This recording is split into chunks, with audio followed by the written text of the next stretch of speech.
buena disposición para acompañarnos y ayudarnos en nuestra causa. Aunque ya nos conocemos, soy María José Picó, busco a mi hermana melliza, nacimos en el año 62 en Alicante y puse mi denuncia en la Fiscalía de aquí, como todos hemos hecho, y a pesar y por los indicios e irregularidades en mis papeles, el fiscal que lleva nuestros casos decidió exhumar y se hicieron 2 exhumaciones en fosas diferentes y en ninguna de ellas se encontró los restos de mi hermana.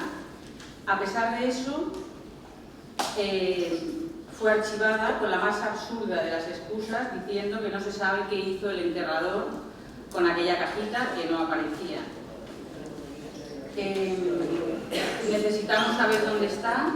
Mi padre ya no va a llegar a tiempo, mi madre vive y necesita saber qué pasó. Y bueno, como todos, mi caso es igual que el de todos los que estáis ahí. Y soy presidenta de ABA, que es una asociación de afectados de Alicante cuya finalidad es estar unidos. Esos son nuestros fines. Tenemos mucha ilusión en que este acto sea de utilidad y refuerce las alianzas entre las víctimas, las instituciones, los medios de comunicación y todas las personas de bien que puedan ayudar a reencontrarnos.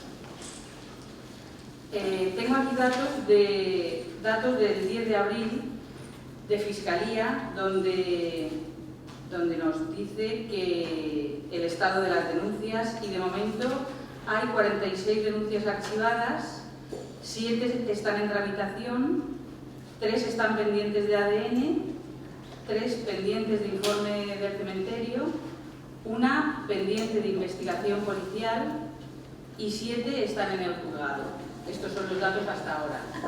Y ahora ya os dejo con Modes, que va a moderar esta mesa.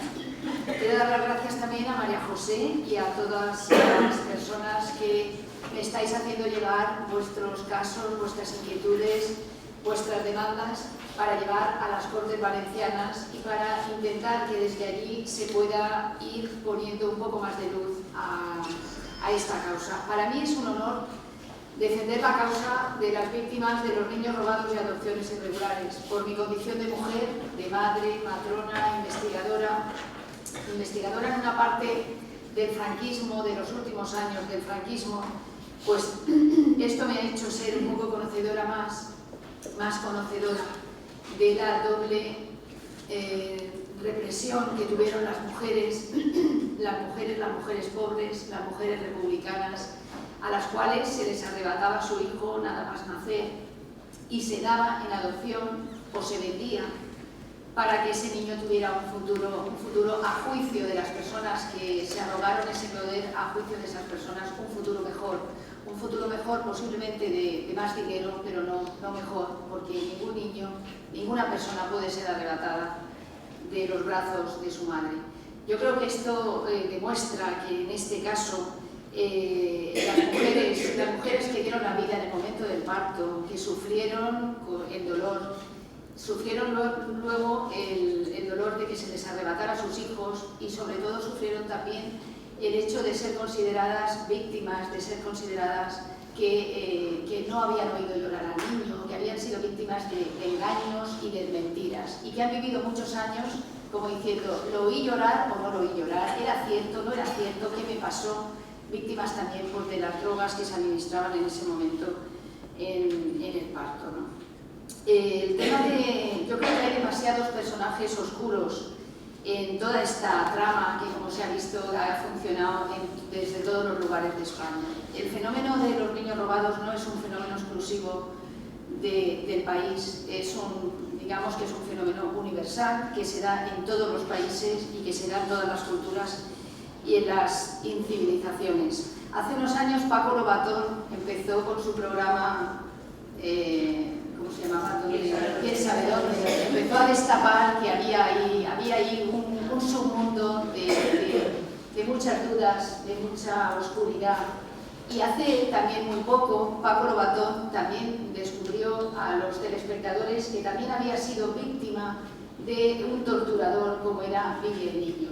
De este tema también Chato Galante, que nos acompaña en la mesa, ha sido víctima de las torturas Y también quiero dar paso también a Ana Besuti, que es una abogada que está tratando de poner luz y de responder a todas estas preguntas.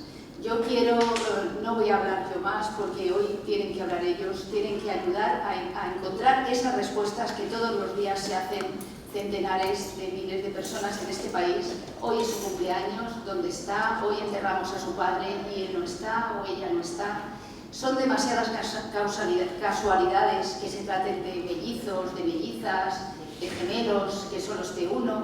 Hay muchas irregularidades en los registros y hay un silencio y una complicidad en las instituciones que no debemos permitir.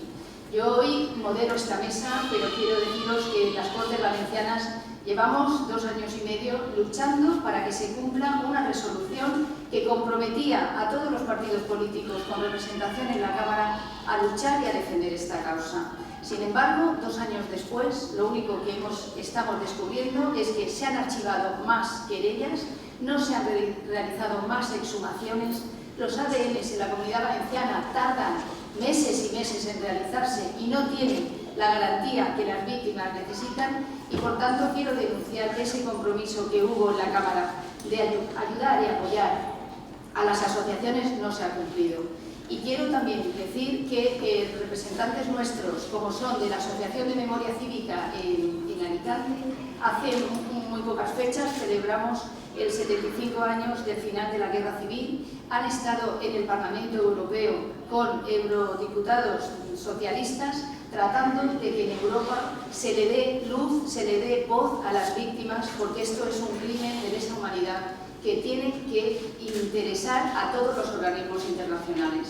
Yo quiero deciros el compromiso para seguir luchando y a partir de lo que pase el 25 de mayo, para que los europarlamentarios socialistas puedan y se interesen de manera especial para que este tema forme parte de las agendas. Y ya sin más dilación, para que respondan a todas esas preguntas, ¿qué pueden hacer los miembros de la mesa? Agradecer que estén aquí y le vamos a dar la palabra por 15 minutos inicialmente a doña Ana Besuti para que nos explique lo que es la causa de la querella argentina y de qué forma la causa de los bebés robados puede entrar en estas investigaciones para aportar luz y aportar soluciones a nuestras búsquedas. Muchas gracias, Ana.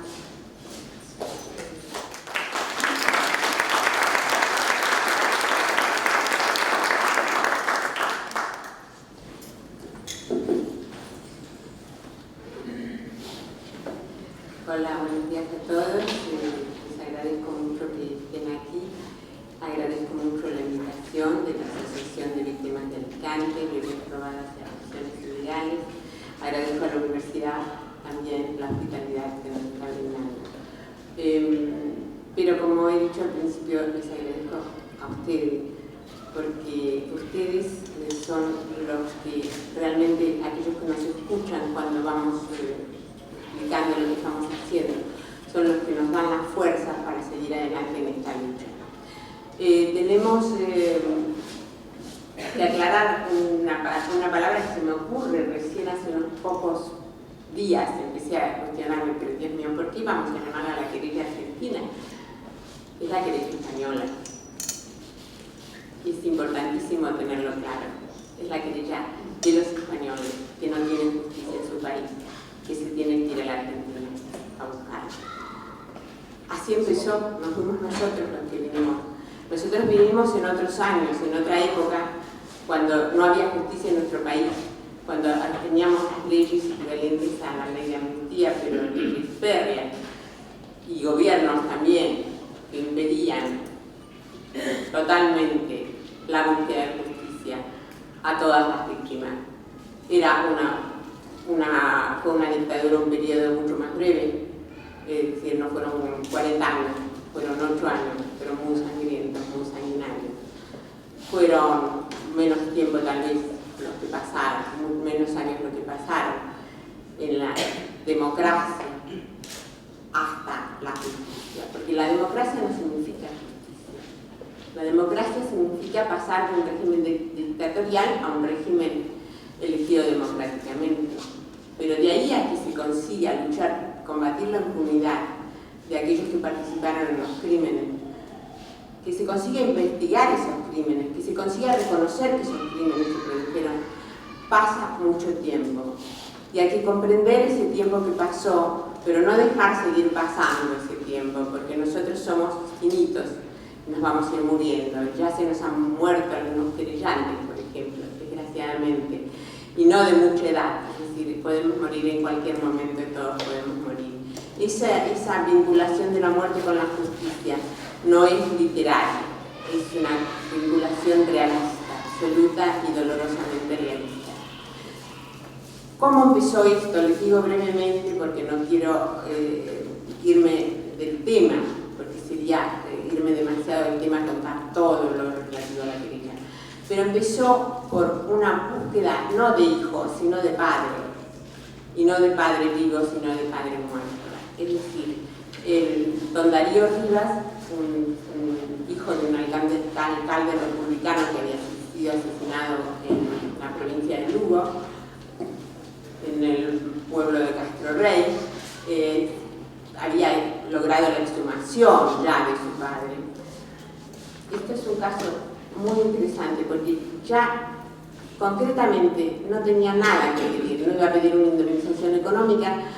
Lo que pedía, los restos ya los había recuperado a través de la Asociación para la Recuperación de la Memoria Histórica. Quería justicia, nada más. Quería que se reconociera que su padre había sido víctima de un asesinato, que no lo habían matado, que no había muerto en un terremoto, que no lo habían fusilado porque era un ladrón. Quería ese decir de un tribunal de justicia. No lo conseguía aquí, en España. ¿Por qué no lo iba a tratar de conseguir donde él veía? Porque él reside en Buenos Aires, él vive, tiene 94 años, está espléndidamente, viene todos los años. Y él veía todos los días en los periódicos esas noticias de que juzgaron a Fulano, mandaron a vivir a la cárcel, mandaron a los dictadores, fulano de tal lo condenaron a tantos años. Y esa impresión de un país en el que se había superado ese muro de impunidad le había dado el entusiasmo necesario para venir a golpear la puerta de nuestro bufete de abogados, el bufete que llevaba causas de derechos humanos en Buenos Aires, y que a ver si lo podían ayudar. Entonces allí se fue estudiando entre el equipo de abogados y se decidió embarcarse en esto, y se admitió a trámite la causa española en la Argentina.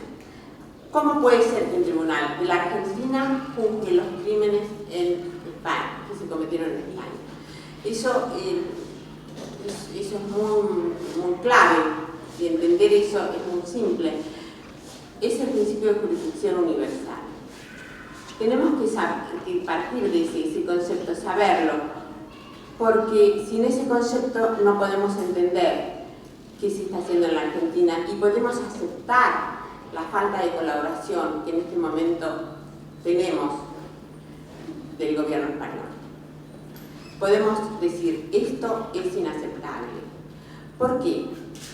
Porque la justicia internacional en general busca puntos de conexión, es decir, bueno, yo puedo juzgar lo que pasó en Argentina porque el asesino era español, o porque la víctima era española, o bien, puedo juzgar lo que hicieron los extranjeros en España porque era el territorio español, me interesa sobre todo porque era el territorio español. Nosotros, el principio de jurisdicción universal, que no lo inventamos nosotros, sino que está hace mucho tiempo, desde los juicios de Nuremberg, sino antes, en vigencia, se basa en un elemento, uno solo, la gravedad del crimen. Cuando el crimen es tan grave que nos interesa a todos, no a los españoles, a los ingleses, a los argentinos, sino a todos los países del mundo. Lógicamente hablamos siempre en términos relativos, una gran mayoría de países del mundo, que se constituyen la comunidad internacional, nos interesa que esos crímenes no se cometan, que no haya genocidio, que no haya crímenes de lesa humanidad. Cuando estamos tan interesados en eso que no tenemos que combatir la impunidad, entonces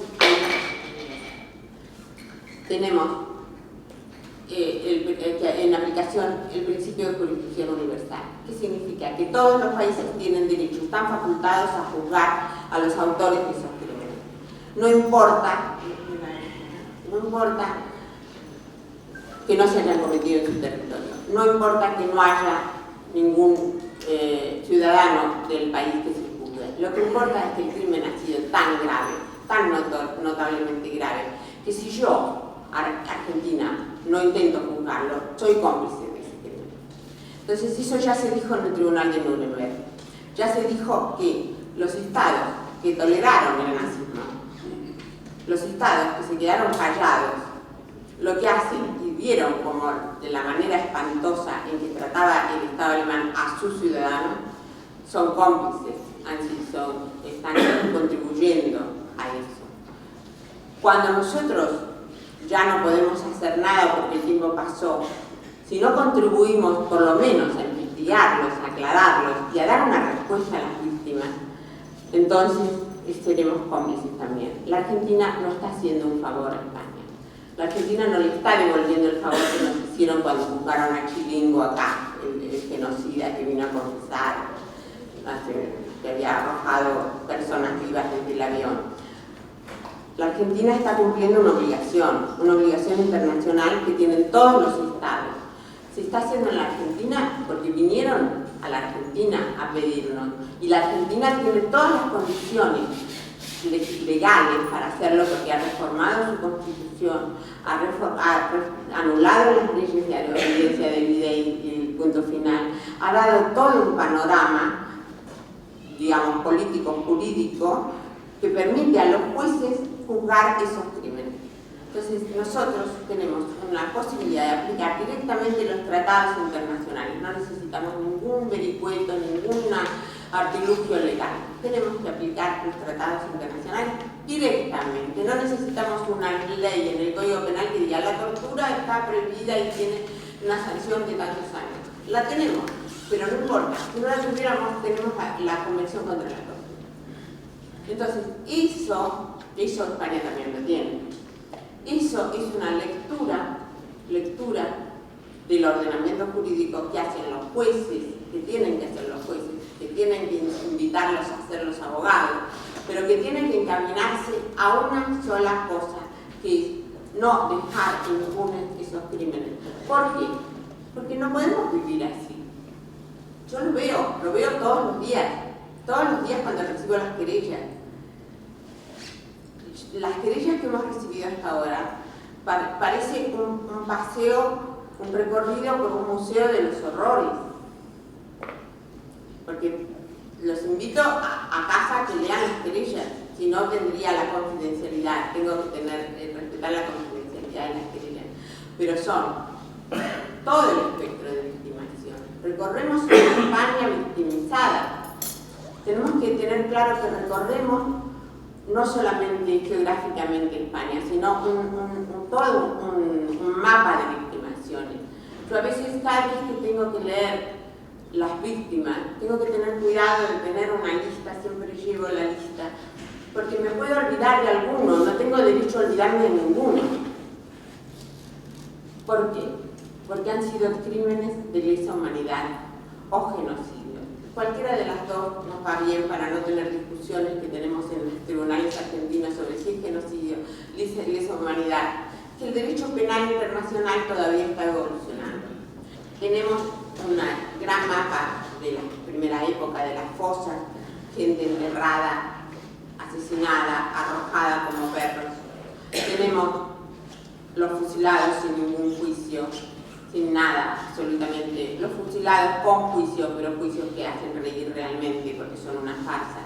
Los fusilados, la gente que ha sido condenada a trabajo esclavo en condiciones prácticamente de campo de concentración. Las personas que han sido víctimas de tortura, de largos años de cárcel, las personas que han sido obligadas a huir, a pasar los Pirineos, a ir a Francia, donde no había campos de refugiados, había campos, porque lo que menos se podía decir es que estaban refugiados en esos campos, estaban al aire libre, no tenían nada que los protegiera, estaban en unas playas. Esas personas que fueron abandonadas a los nazis, y que directamente se puede decir que era responsable del gobierno franquista al abandonarlos a los nazis, decirle a Hitler no son españoles, es decir, que les negaban la ciudadanía. Y tenemos las personas a las que les han sustraído los hijos. ¿Qué peor que sustraer un hijo? ¿Qué peor que sacarles un hijo a los padres? Que no sepan ni el niño quién es su padre, ni el padre dónde está su hijo, ni las madres dónde están sus hijos. Entonces eso a nosotros y a la jueza también en la Argentina la ha tocado muy intensamente, porque ella se había ocupado de los casos de las abuelas, porque ya allí desgraciadamente las madres las mataban. Entonces las madres daban a luz, el niño lo entregaban a quien quisieran, ellos en general militares o policías, y las madres las asesinaban. Entonces quedaban las abuelas que están buscando los nietos.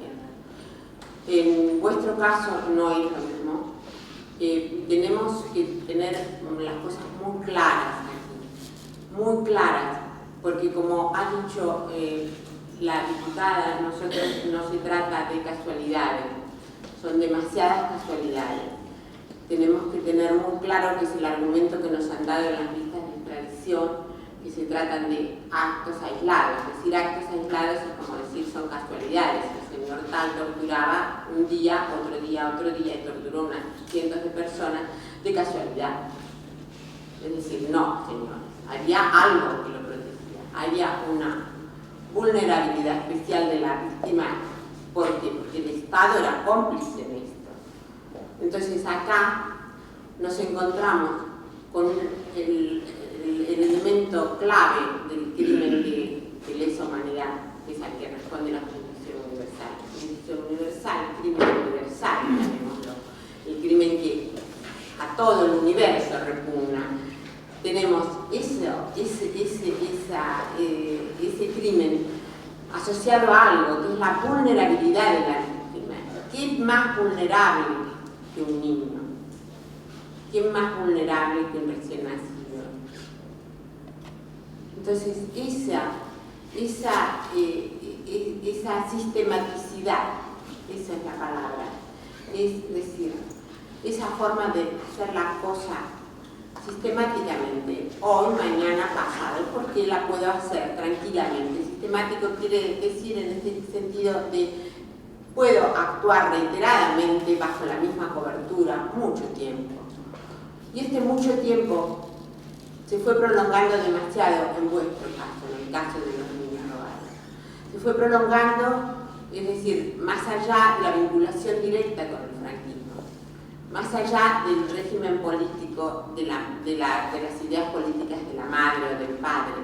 Al principio eran las presas que eran privadas de sus hijos, pero luego continuó usted, hay muchas personas acá presentes que creo que tienen una experiencia desgraciada en ese sentido.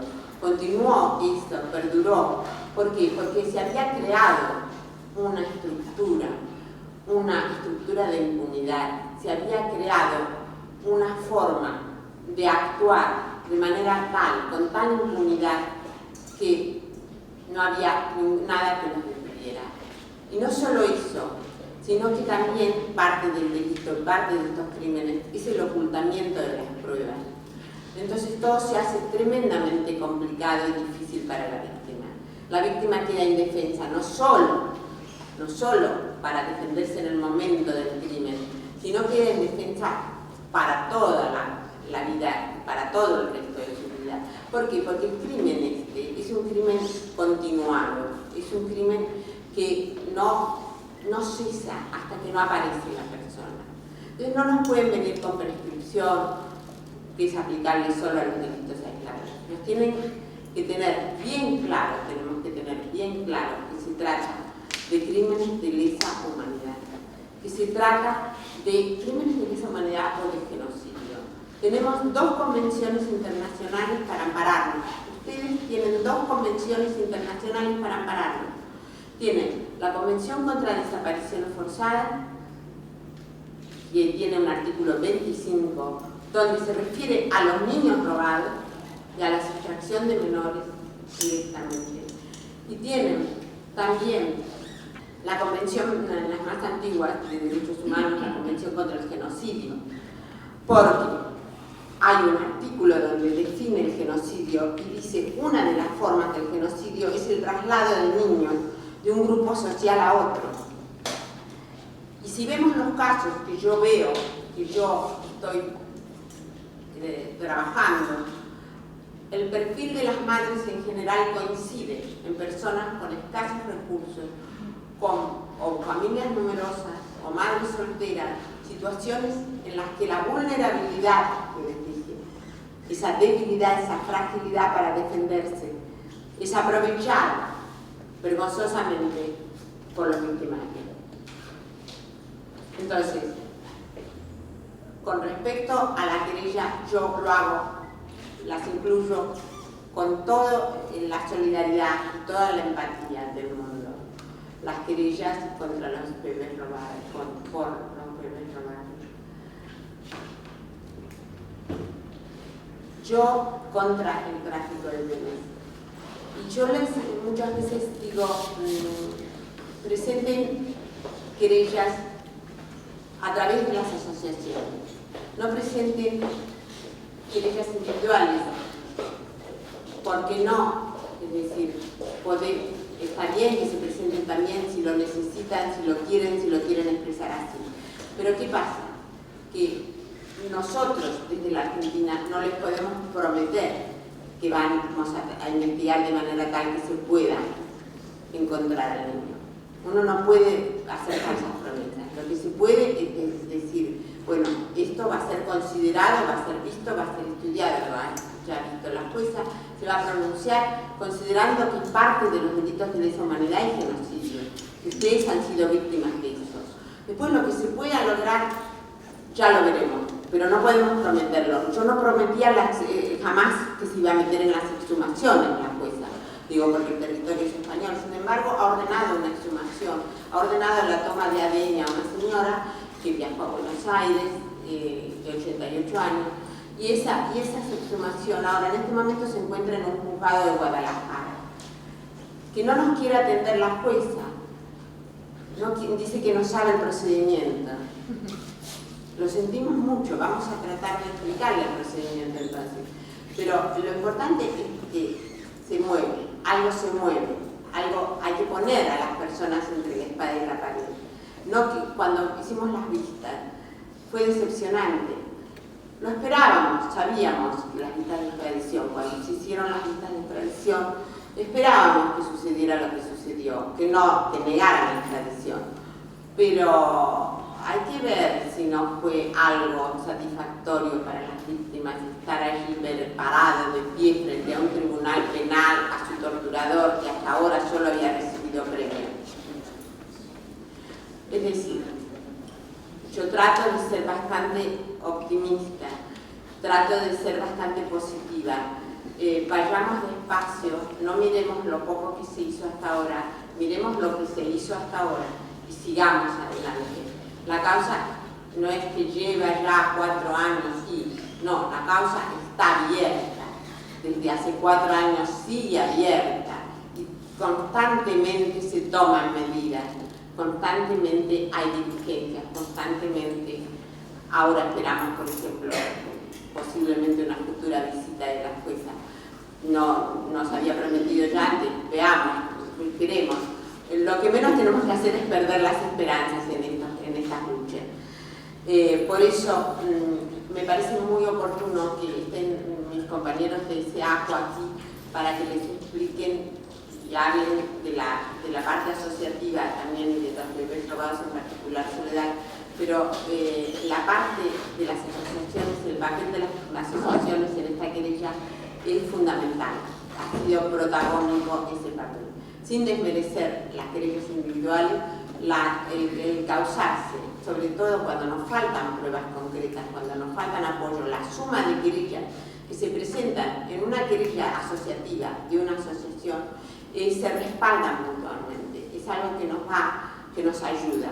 Hay falta de pruebas, sí, pero es demasiada casualidad que haya falta de pruebas, de negación de pruebas. Entonces, todos los casos. Entonces, quería decirles esto nada más. Muchas gracias.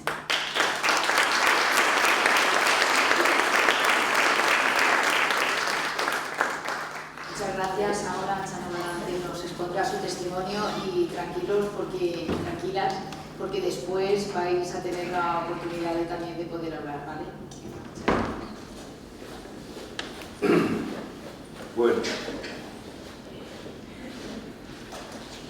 digamos que de los múltiples delitos, de las múltiples ofensas y de las perrerías que se cometieron contra las víctimas de la dictadura franquista, se cometieron y se cometen a día de hoy, probablemente la peor de todas ha sido negarnos nuestro derecho a la justicia.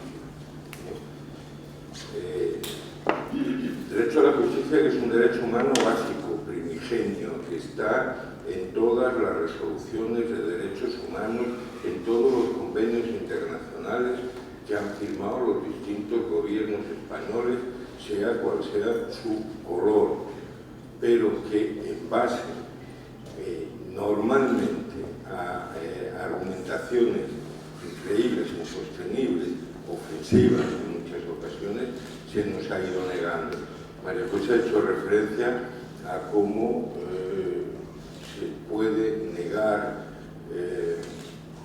hacer justicia porque resulta que no se sabe qué hizo un señor con una caja. Que os puedo contar en mi caso. Acaban de decidir que no extraditan a Argentina a un interfecto que me torturó durante 14 días en la Dirección General de Seguridad. Y la disculpa para hacerlo es que es verdad que ese señor me torturó, que es verdad que ese señor a mí y a otros 15 que presentamos, que ya hay 30 querellas sobre esa misma persona, pero que se trata de algunos funcionarios aislados. Están diciendo esto de un país que tenía una policía política organizada, la brigada político-social, que debía de estar llena de funcionarios aislados, porque en su práctica totalidad hizo torturas, porque es algo que sabe perfectamente el señor Martínez Torrijos, el fiscal de esa causa, que en la Dirección General de Seguridad de este país se torturaba sistemáticamente. Es más, se sabe que se mataba. A mí me mataron un amigo en ese mismo sitio. Y se torturaba en los cuartelillos de la Guardia Civil. Y se torturaba en las comisarías de policía. Y eso lo sabíamos todos. La gente que nos oponíamos al régimen y quienes no se oponían al régimen, sabían que había cosas que podían llevarte directamente a ese tipo de situaciones. Pues, con disculpas de ese tipo, se nos ha negado el derecho a la justicia. La cosa ha llegado a ser tan espectacular, que hasta por 3 veces distintos comités de Naciones Unidas han denunciado al Estado español por negarnos ese derecho y le han pedido que revoque la ley de amnistía, porque es una de las referencias que les ha servido, una de esas disculpas que les ha servido para negarnos el derecho a la justicia. Bueno, pues bien, para este tipo de situaciones, cuando un gobierno se niega a hacer justicia con los propios ciudadanos de su país, cuando en ese país se han cometido crímenes que repugnan a la humanidad, como decía Ana, es entonces cuando se puede uno agarrar al principio de justicia universal. Para eso fue creado. Y es más, curiosamente, este país jugó un papel muy importante en el desarrollo de ese principio de justicia universal. Este país ha llevado adelante procesos contra la dictadura chilena, contra la dictadura argentina, contra la dictadura guatemalteca. Antes de ayer se leyó en Madrid la sentencia que condenaba a 180 años de cárcel al último dictador guatemalteco. Se ha jugado ese papel siempre que se tratará de justicia universal, de cosas que habían sucedido fuera, porque siempre que hemos planteado las cosas que atentan a la justicia universal cometidas aquí, bastante más cerca, entonces no. Entonces se nos ha prohibido averiguar quién robó nuestros hijos, quién nos torturó, quién nos encarceló, quién se aprovechó del trabajo esclavo de los presos republicanos, quién expolió a familias enteras, y se puede seguir durante un largo rato sobre los crímenes que contra nosotros y nosotras se cometieron. Es en este marco en el que se escribe la querella argentina. Nosotros tuvimos que salir de este país a buscar la justicia que en nuestro país se nos negaba. Esa fue la razón. Ana ha explicado que en Argentina, el 14 de abril del año 2010, se echa adelante esa querella, 3 querellantes particulares y un montón de asociaciones de derechos humanos argentinas y españolas, ¿no? Y a partir de ahí hemos empezado un largo y tortuoso camino. El primer escollo al que nos hemos tenido que enfrentar, el primer escollo ha sido el no existir. El oír a gente decir, no, es que eso abre heridas. Pero ¿de qué hostia de heridas estamos hablando? El tío que a mí me torturó no tiene ninguna puñetera herida. El tío que robó unos niños no tiene ninguna puñetera herida y ha producido un dolor irrepetible. ¿De qué hablamos cuando se dice eso? ¿De qué hablamos cuando se dice, bueno, eso son cosas del pasado, o no existieron en particular? Para las víctimas de la última época de la dictadura era negar nuestra existencia física, porque si existíamos esas víctimas, existían nuestros verdugos, y claro, esos verdugos podrían ser juzgados, que es lo que ha pasado con esos torturadores, porque yo, mejorando lo presente, estoy de buen ver, puedo vivir unos poquitos años más, espero. Pero es que a mí me torturó gente que era más joven que yo. Yo tenía 23 años y me estaba torturando gente que tenía 20 y 21. En concreto un señor que se llama Ricardo Algarbarro y que después sería director general de policía. Ese señor que torturaba con 20 años terminó siendo director general de policía y está condecorado con la máxima condecoración que puede tener un policía en activo en este país. Ese es el tipo de problema al que nos tuvimos que enfrentar. El segundo problema fue la incredulidad. La idea de que esto no va a servir de nada, que no habrá proceso, no seguirá adelante, no funcionará la querella, no se podrán hacer videoconferencias y hablar con Argentina. Cuando no hay videoconferencias y nos vamos directamente a Argentina, eso no funcionará, no habrá imputaciones, no habrá detenciones. Todas esas son asignaturas que hemos tenido que ir aprobando, y las hemos aprobado. Y llevamos 4 años con un proceso abierto a la dictadura, cosa que no se había hecho nunca antes, y por primera vez hemos empezado empezado a poner torturadores delante de los jueces. Y pondremos torturadores, pero pondremos gente que robó niños, porque ya los estamos preparando. Y pondremos empresas que se beneficiaron del trabajo esclavo y familias que se beneficiaron de ese trabajo esclavo. Y pondremos a carceleros. Y pondremos gente del aparato judicial, digamos, de tribunales de represión política organizados que además utilizaban una legislación fascista para meternos en la cárcel, los llevaremos, porque entre los imputados tenemos un señor que pidió 14 penas de muerte. 14 penas de muerte. Hoy sigue, por eso digo, que sigue trabajando y se dedica fundamentalmente al tema de las cosas que tienen que ver con la canonización de santos. Ese es su oficio actual, ¿no?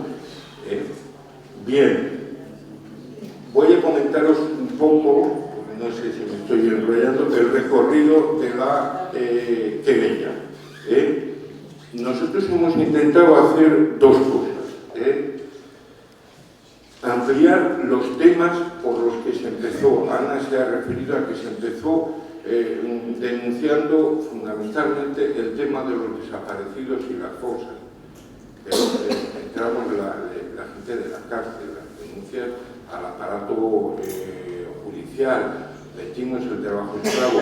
Para nosotros fue un alegrón enorme el día que apareció por allí Sol y dijo que ella tenía que ver con lo del robo de niños, porque eso lo habíamos visto en películas, era una cosa que no se creía. Cuando nosotros hablamos con alguien de Argentina, en la que se ha montado en Argentina por 800 niños desaparecidos, y les decíamos que según el de Garzón había 32.000 para el año 52, y se hablan, no queremos dar datos, pero hay miles. Cuando tú dabas eso no se lo podían creer. O sea, no puede ser. No puede haber esa cantidad de bebés robados. Bueno, pues ese fue otro de los temas que fuimos metiendo. Hoy la querella argentina da una imagen fiel de lo que fue aquella ignominia. No hay crimen que se os pueda ocurrir que no esté en esa querella, ninguno. Hay absolutamente de todo, hay 300 querellas presentadas, un montón de denuncias. La otra cosa que hemos intentado hacer es ir llegando cada vez a más sitios, ir creando asociaciones, ir creando plataformas que juntaran, porque nuestra plataforma estatal reúne asociaciones de víctimas y asociaciones simplemente en solidaridad. En nuestra coordinadora estatal hay sindicatos de estudiantes y asociaciones estudiantiles, y hay organizaciones feministas, y hay organizaciones ecologistas, hay organizaciones de todo tipo a las que los crímenes que se cometieron contra nosotros y nosotras les repugnan. Esa es la única condición, y que están dispuestos a trabajar por conseguir que recuperemos algo tan básico como nuestro derecho a la justicia. Ese es el intento. Por tanto, cada vez que vamos a un sitio, hace 2 semanas se constituyó la plataforma de Aragón, Gran Alegrón. Yo cada vez que veo que hay un sitio donde se monta una asociación de víctimas del franquismo que abre una vía de trabajo nueva, para mí es una alegría desbordante, porque sé que es por ese camino porque vamos a terminar poniendo a todos delante de los jueces. Hemos logrado que la situación de quienes se oponen a que se haga justicia sea cada día más insostenible. Todos los días aparecen nuevas noticias relacionadas con eso. Ayer aparecía que se iban a llevar a Estrasburgo, al Tribunal de Derechos Humanos, el caso de dos hermanos que, los fusilaron, les dieron el paseillo y en el año 56 los desenterraron para llevarle al Valle de los Caídos, para llevarlos con el mismo verdugo que los había matado. Esa familia, que sabe dónde está, porque se sabe dónde están todos, y que lleva años pidiendo que recuperar los cadáveres de sus familiares, ha tenido que ir a Estrasburgo, porque aquí se nos sigue negando el hacer justicia, y es otra prueba más, porque nosotros sabemos que terminaremos en los tribunales españoles, pero que vamos a tener que dar una larga vuelta por Argentina, por Estrasburgo, por el Tribunal de La Haya o por donde sea. Porque nosotros ahora mismo lo único que hemos logrado por ahora es abrir una pequeña brecha en el muro de la impunidad.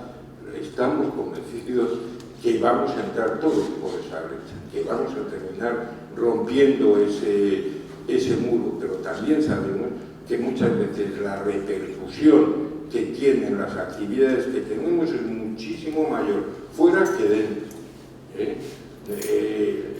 Cuando tú le explicas a un periodista americano que es que a ti te estaban torturando en 1973 o 74, o que aquí se fusiló en el año 1975, no dan crédito, porque en teoría España entonces era un país democrático o que se movía en esa esfera. Bueno, para acabar, hemos hablado de las resoluciones que se han dictado sobre nuestras peticiones de extradición que tanto nos costaron. Quisiera reflexionar un poco sobre ellas, ¿no? ¿Es el fiscal que llevó esa causa el responsable de esa? No es verdad. Lo que ese fiscal hizo, que es el ridículo, el utilizar una serie de argumentaciones absolutamente insostenibles que han sido denunciadas, que han sido,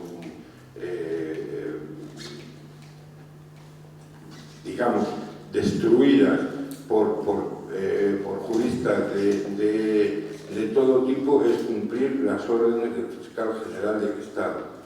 Porque el fiscal general del Estado tiene órdenes precisas de que hay que mantener ese criterio de impunidad de la dictadura, porque supone mucho abrir esa vía. Y ese es el mismo fiscal general del Estado que le dice al gobierno: oigan, ustedes, lo más complicado que sucede en estos momentos es que en este país la ciudadanía no se cree que la justicia sea igual para todos. Por cierto, este fiscal se llama Torres. Su señor tío me juzgó a mí por 2 veces. En un caso me metió 9 años y en otro 6. Y es digno continuador de la carrera de su tío. No me cabe la menor duda. ¿Cómo es posible que se plantee eso en un país que yo creo que el único que piensa que la justicia es igual para todos es el rey? Que es la evidencia misma de que la justicia no es igual para todos. Por cierto, es que la justicia ha sido lo mismo para las víctimas de ETA que para las víctimas del franquismo. Es que la gente a la que le robaron un hijo tiene algo que ver en que le hayan hecho justicia, en que le hayan reparado ese daño, en lo que son aspectos básicos. Eso es lo mismo que lo que ha sucedido con las víctimas del franquismo, es la evidencia misma que no. Y en teoría se está hablando del mismo tipo de crímenes en el mismo país, con el mismo aparato judicial, con los mismos jueces, con los mismos abogados, y hay una decisión política por la que resulta que en unos casos se puede hacer justicia y en otros casos se nos niega el derecho a la justicia. Eso se va a acabar. Yo creo que en un plazo de tiempo bastante menor del que ellos piensan, no va a haber más remedio que llevar adelante esos procesos, porque a estas alturas no es ya que repugne a la humanidad el mantenimiento de la impunidad de estos crímenes, es que es insostenible, es que es algo que les genera ya bastantes más problemas de los que les resuelve. Y por tanto, en un plazo de tiempo, estoy convencido que todos aquellos que nos hicieron daño terminarán teniendo que dar cuenta de sus crímenes. Muchas gracias.